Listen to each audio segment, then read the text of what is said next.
All right, so just a quick share with you guys. I talk about humility being protection um, for you as a Christian. As a Christian, we're a follower of Christ, and we're supposed to be doing the things that Christ would be pleased with. Um, in lieu of that, being humble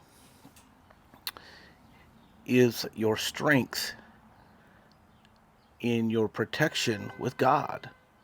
I have experienced that in life.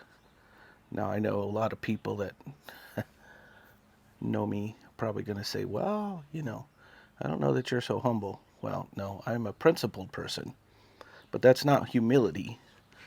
Standing up for what you believe and fighting for cause of what you believe is right is two different stories.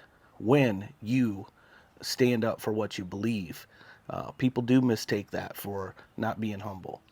Um, God didn't raise no sissies.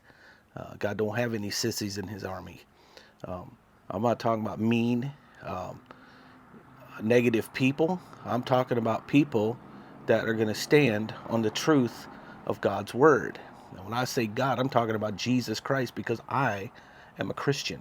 I'm not a follower of Paul. I'm not a follower of Moses. I am not a follower of Abraham. I am a follower of God through his grace, Jesus Christ. I am a Christian. I am a follower of Christ.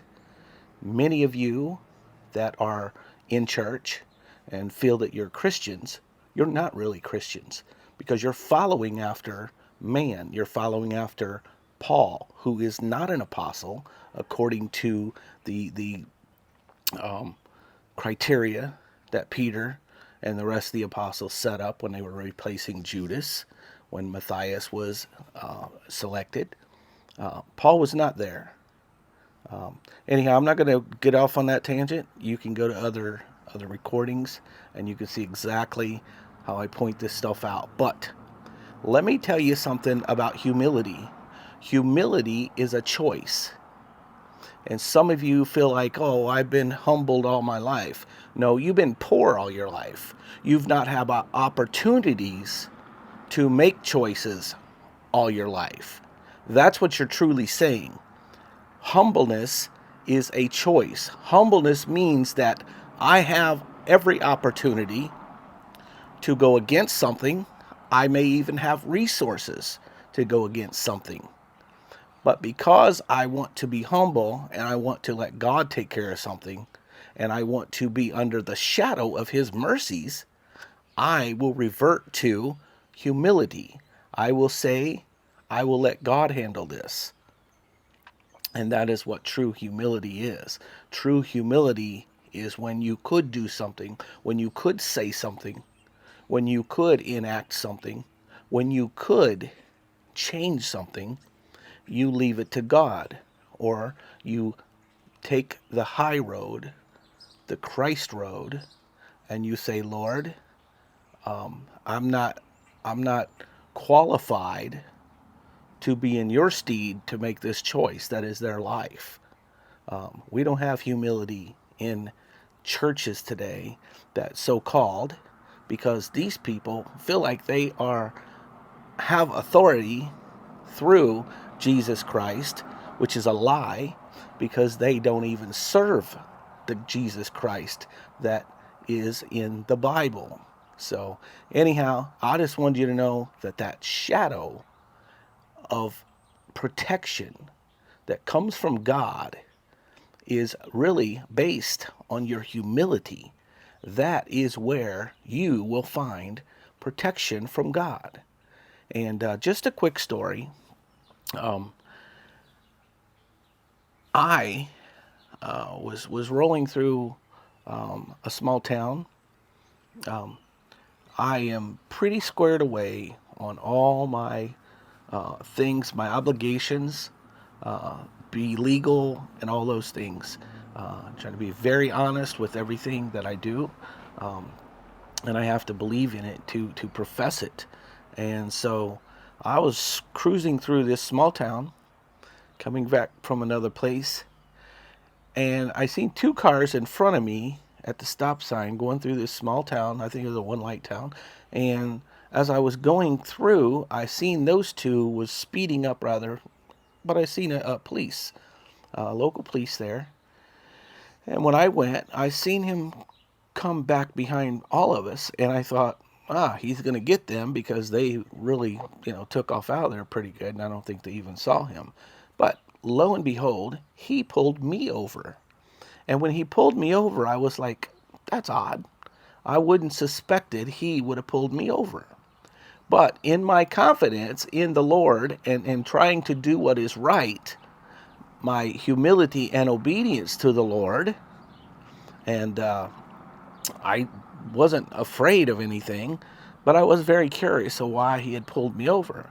When he came to my window, and of course I shut my vehicle off, put my hands on the steering wheel, which you should always do. That's out of respect for these people's jobs.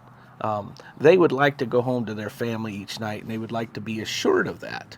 And that helps them be assured of that, because that shows your intentions up front, which is, again, a sign of humility, right?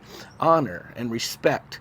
So once this officer came to my window, I had, again, I shut my vehicle off. I put my hands on the wheel where he could see them, so he wasn't feeling any anxiety, because that is probably one of the scariest moments, should be the most real moments of your life, because this officer could potentially, and I'm not saying they're bad, I'm saying that in a situation could literally kill you, your end of life. And this guy gets off scot-free. Right or wrong, I'm just telling you, that is a place that you do not want to be in a situation of. And you want to take the utmost care and concern and respect for that man with the gun. So anyhow, moving on with the story. He said my reason he pulled me over was because I had expired plates. And I was just dumbfounded. And I says, wow, I am usually squared away. I can't really believe that. That's hard for me to believe. Long story short, I'm going to cut this video short, is that he said if I would bring him the proof that I got my plates 2 days from then he would take the ticket away and he would turn around and give me a warning.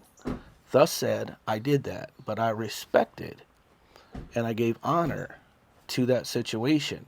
And even though I knew that God was not going to allow me to have to pay, I was confident in that, almost to a point of cockiness. And when I did that, when I felt that way, I didn't feel proud about it, but I felt with the humility that I gave and that I give to the Lord, then that is what gave me that protection for that. So anyhow, I'll talk to you guys later and have a good one.